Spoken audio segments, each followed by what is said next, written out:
Okay, working on a 2013 Cayenne S. This is the 958.1 model, and what I'm working on today is the transfer case. I've got it all apart here, and this will kind of be a part one of a two-part series. I wanted to kind of show you the tips and tricks that I've learned along the way. I don't really do full rebuild videos that take half hour or whatever. I really just try to do the work and then explain to you the tips and tricks that you'll need along the way, assuming that you're a capable mechanic. So starting out with removing the transfer case, under here, obviously, the transfer case came out of this area here. You can see the output of the transmission. You can see I've got the transmission held out by a small jack with a board underneath it. I think that is fine to do with it. It's still bolted in at the engine and the engine mounts. So to get this out, the hardest thing honestly was getting the input shaft, the two output shafts. The drive shaft, which I have tied up under there, can kind of see it. And then the front wheel drive shaft as well. And to get those off, really they're basically just pushed on there and held in by a clip. So you really just have to get something wedged in between the transfer case and the drive shafts and pop those drive shafts off. So you really need a 32 millimeter wrench. I actually have this. It's actually, 32 millimeter. Yeah, this is actually a bicycle wrench from Park Tools. I used it because I was in a pinch, but ideally you'd have a full size 32 millimeter, and you basically just wedge it in between the drive shaft and the transfer case. You kind of hammer it in there and it wedges that shaft off. You can see that drive shaft is held on by this little retaining clip here. Anyway, you need something to wedge in there to get it to pop off. You can pry on it pretty hard with a big pry bar and it really won't pop off. You have to kind of wedge something in there. So I use this Park Tools, and then I had a wide flathead screwdriver to kind of make up the difference and get that wedging effect. Anyway, once you pop those off, you've got a electronic clip on here. Actually, here's the electronic unit that goes on the side of the transfer case. It actually goes in the transfer case. Let's see here. This is the electronic unit. And it actually just has a little thing that spins, that turns, and when that thing turns, it actually controls how much the clutch engages. And as that clutch engages more, it engages the front wheel drive system to engage more. So that part right there goes into this transfer case, probably somewhere right over here. I don't know if you can see that right there. It goes in there, and that's going to operate the clutch basket again for the front wheel drive system. But anyway, this is the only thing you have to unplug. I unplugged it and took it off completely. You can see where the little latch is for the plug that's on the car. So I unplugged that. And then there's the cross member here that comes off the bottom of it. 4 bolts, super easy to get off. No risk, I don't think. You're not going to change the alignment. The transfer case also bolts to that rubber mount, a couple bolts there. I would definitely hold the weight of the transfer case and the transmission before you take these bolts off, because it will drop down like 2 or 3 inches and put a ton of stress on your other engine mounts, which is not a good thing. So I would definitely support the weight before you unbolt those.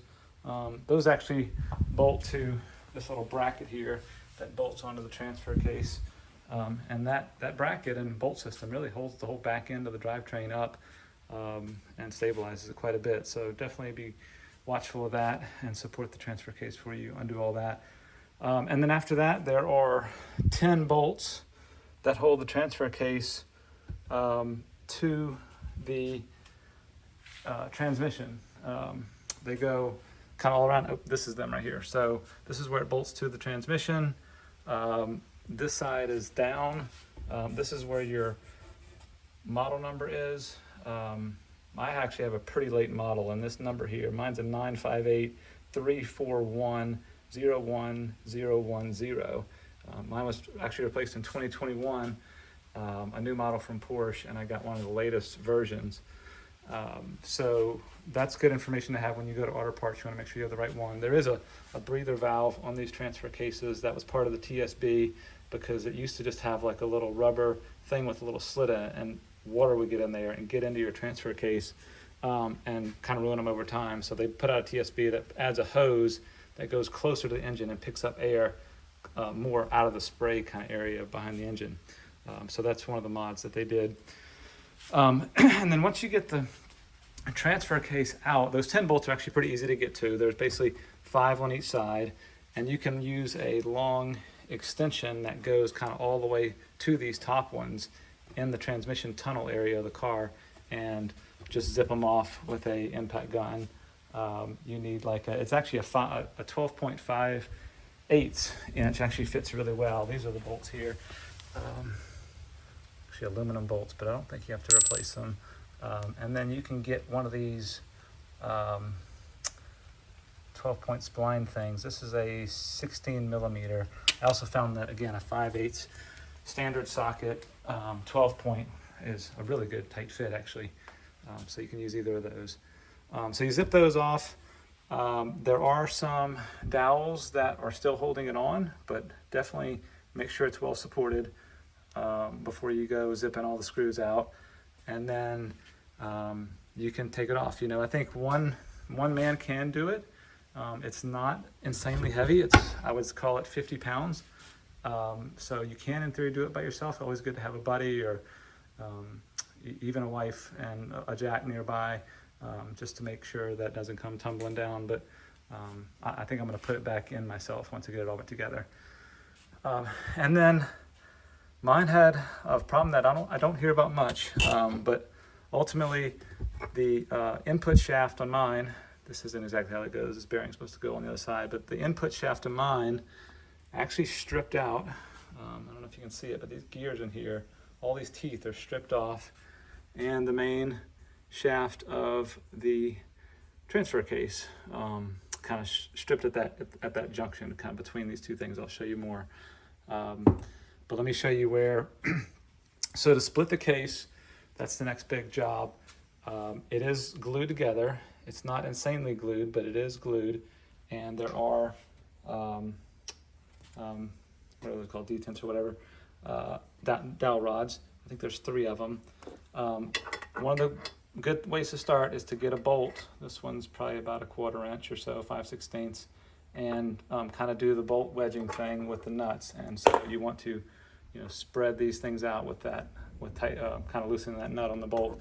That'll spread it out. That'll get it cracked. They actually have some pry holes on this side, and I believe there's one over here as well somewhere. Yep, over here. It's another pry location. You obviously don't want to pry in the metal where it's sealing. And they give you this thing, which is kind of useless, but that is where the other dowel is. So if you have a way to pry on that. But ultimately, really getting this one going, getting some big screwdrivers and these 2 over here, and then try to work on this last dowel. And if you can get this one to pop out, that's when it kind of really comes apart. So what you're looking at here is, this is the part that goes to the transmission. This goes to the front wheel drive shaft, and then the back drive shaft is down over here. So I've got it up on these 4x4 boards, and a couple of, I guess those are 5/8, 5/4 inch, 3 of those. So anyway, let me get the lid off here. Okay, so that's the cover. I just took the cover off. You take the big side off, and you're left with the small side, and this is kind of the best orientation for it all. I've got some parts out here. So typically the chain would be in here. The chain would go in between these gears here. So basically this is rear wheel drive. So power comes in here and goes straight through the shaft to the rear wheel drive drive shaft. And then there's a clutch system here. You can see all the clutch pack is here. It's a clutch system here. And whenever that little electronic motor turns, it actually engages this clutch pack. And as this clutch pack engages, that chain, this chain right here, sends power to the front wheel drive system. And that's basically the main job of this whole transfer case. And on mine, for whatever reason, this part right here, which actually goes on this way, that's how it goes once the cover's on. This part right here, which I think is actually the correct failure mode, so you don't tear up you don't destroy your transmission if you do something dumb or you have a problem. These teeth, totally wore down. I was actually at a boat ramp pulling about a 4,000-pound boat, going up a boat ramp, and all of a sudden I heard a real loud pop, and then my car had no drive at all. It had no reverse, it had no park, it had no drive, it had no drive in any gear. Essentially, as soon as power was being sent out of the transmission to this, it couldn't go anywhere. These two shafts were completely decoupled because those gears were stripped. So I had no rear-wheel drive, I had no front-wheel drive, and then I had no park because the parking mechanism of the transmission goes through this shaft as well. So I had nothing. I don't know why that happened. These look very rusted. I don't know if they didn't lubricate them properly when they installed this, and so they rusted over time. This transfer case had about 30,000 miles on it. It was replaced at 45. I've got about 75,000 miles in my car now, and they rusted out completely. I don't know why. One possibility, I think when I was going up the boat launch, I may have been in second gear and may have tried to downshift to first gear under a lot of stress. I actually thought I had shattered my transmission by doing all that, but it turns out that thankfully this somewhat saved me. So anyway, this rebuild with parts that I'm getting off All-Wheel Drive Tech are going to cost me about $650 to do this rebuild. They have all these parts. If you don't know about All-Wheel Drive Tech, that's the only place pretty much to get replacement parts for this transfer case. And really good people over there, so definitely give them the business if you're DIYing. But hopefully this will help people to DIY. I'm going to do a second video when I do the actual rebuild to show you how that goes.